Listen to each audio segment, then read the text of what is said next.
Rear mga, shot. hindi mga pusa, narinig na natin. Modulated. Oo.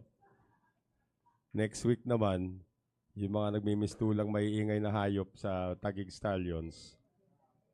Wala nang tali dito. In the roster, the other holdover being John Albert Refulle. Grabe yung batak na yun, no? Talagang pinakagat sa tapete.